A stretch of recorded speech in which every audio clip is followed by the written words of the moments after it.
I'm gonna be walking through how to install this trim casing along a mirror in your bathroom just to give it a little bit better appearance. So stay tuned and we'll see what it takes. What we're gonna be doing is basically taking this stuff. This is just basic door casing we picked up from Home Depot, and I'm gonna also be putting it on these windows. And the way I'm gonna do it is with some 3M double stick tape and some liquid nails adhesive. And basically the pattern I'm looking for is to just do a bunch of like Hershey sized kisses like this.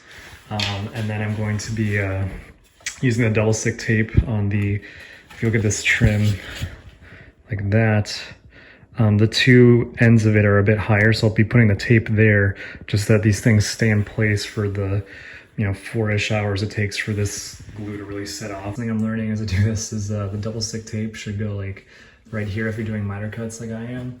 And then also along the inside edge is the more important one, and also again right behind where all these miters are going. So first one looks like it's holding up pretty well.